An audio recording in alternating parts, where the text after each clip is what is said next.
Happening today, it is the Chemical Basket Giveaway. The annual holiday tradition to feed South Florida families in need. It's going to be a drive-through event this year. There'll be no walk-ups. This is the 37th year of Chemical giving families baskets of groceries around the holidays. Inside those baskets, you can find rice, beans, pork, dessert, and other items needed to make Noche Buena happen. There will be 700 baskets given away this year. Miami-Dade County Mayor Daniela Vincava is reacting to what's being called one of the biggest financial frauds in American history. All of this comes after former FTX CEO Samuel Bankman-Fried was indicted on 8 charges. The $32 billion company based in the Bahamas owes Miami-Dade County $5.5 million payments in January as part of its sponsorship deal for the county's basketball arena for the Miami Heat.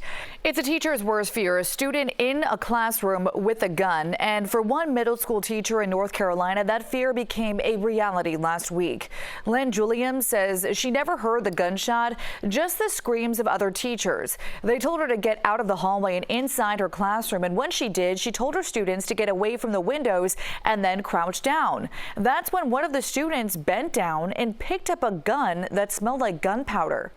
Well, millions of people are now receiving a second email explaining a major error from the Department of Education. They mistakenly sent out an email to 9 million people saying their student loans were forgiven, but it was actually a mistake. It's a vendor that sent out that email last month with the inaccurate subject line, but the body of the message confirming the department received an application was correct. Video this morning showing the moments an officer in Central Florida had a terrifying reaction after being exposed to fentanyl.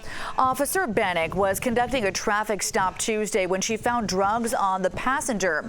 After taking them in as evidence, she suddenly fell ill, choking, and she was unable to breathe.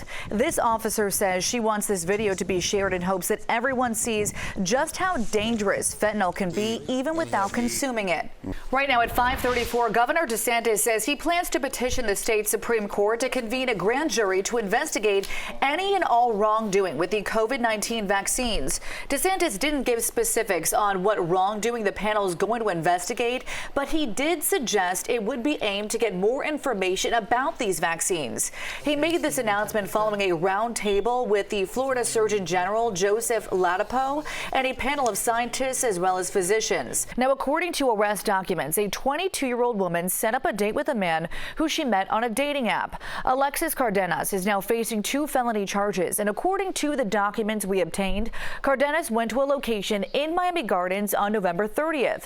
Police records show that Cardenas asked the victim to move about a block away from there. He left to use the bathroom. When he came back, she was no longer in that car. That's when, according to this affidavit, he was ambushed by 2 men. His phone and his car were taken, and according to police, that's the same car that was later used by a man who allegedly shot an undercover Miami-Dade police officer who'd been following that stolen car. Miami-Dade County School Board expected to discuss a measure that would allow only American flags and Florida flags to be displayed in classrooms and on public school grounds. Newly sworn-in board member Roberto Alonso says this policy would ensure the district is now complying with board policy that requires the American flag to be visible in classrooms, but also prohibits any flags unrelated to the curriculum. Time right now is 6:23. After several 3/4 point interest rate hikes, the Federal Reserve is set to announce a smaller half-point increase later today.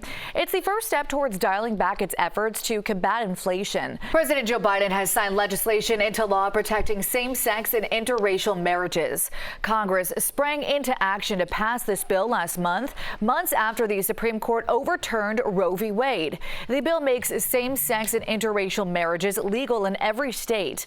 Congress passed the bill as a preventative measure in case the Supreme Court reversed previous rulings which allowed states to make marriages legal in the first place.